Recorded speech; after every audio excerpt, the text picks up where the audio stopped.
Then the Lord said to Moses, "Return to Pharaoh and make your demands again. I've made him and his officials stubborn so I can display my miraculous signs among them. I've also done it so you can tell your children and grandchildren about how I made a mockery of the Egyptians and about the signs I displayed among them, and so you will know that I am the Lord." So Moses and Aaron went to Pharaoh and said, "This is what the Lord, the God of the Hebrews, says. How long will you refuse to submit to me? Let my people go so they can worship me. If you refuse, watch out, for tomorrow I will bring a swarm of locusts on your country. They will cover the land so that you won't be able to see the ground.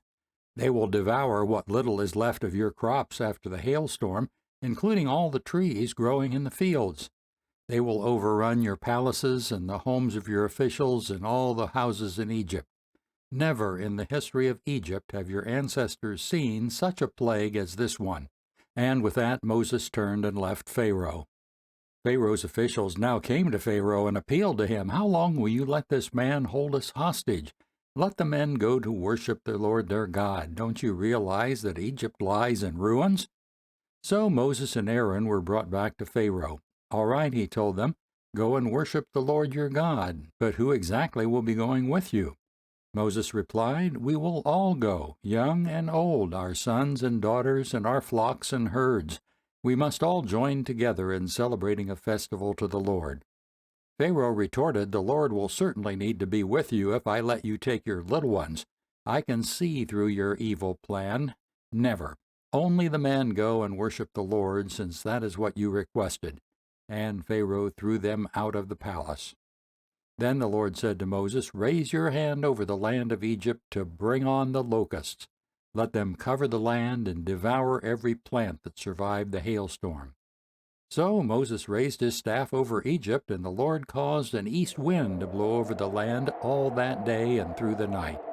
When morning arrived, the east wind had brought the locusts, and the locusts swarmed over the whole land of Egypt, settling in dense swarms from one end of the country to the other. It was the worst locust plague in Egyptian history, and there's never been another one like it. For the locusts covered the whole country and darkened the land.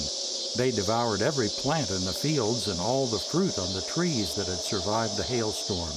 Not a single leaf was left on the trees and plants throughout the land of Egypt. Pharaoh quickly summoned Moses and Aaron.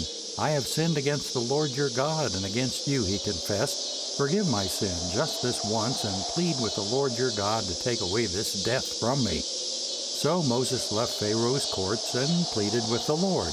The Lord responded by shifting the wind, and the strong west wind blew the locusts into the Red Sea. Not a single locust remained in all the land of Egypt. But the Lord hardened Pharaoh's heart again, so he refused to let the people go. Then the Lord said to Moses, "Lift your hand toward heaven, and the land of Egypt will be covered with a darkness so thick you can feel it." So Moses lifted his hand to the sky, and a deep darkness covered the entire land of Egypt for 3 days. During all that time the people could not see each other, and no one moved, but there was light as usual where the people of Israel lived. Finally Pharaoh called for Moses. "Go and worship the Lord," he said, "but leave your flocks and herds here. You may even take your little ones with you." "No," Moses said, "you must provide us with animals for sacrifices and burnt offerings to the Lord our God. All our livestock must go with us, too. Not a hoof can be left behind.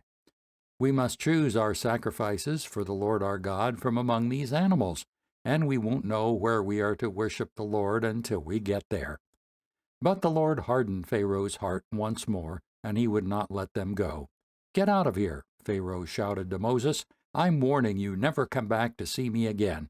The day you see my face, you will die." "Very well," Moses replied, "I will never see your face again."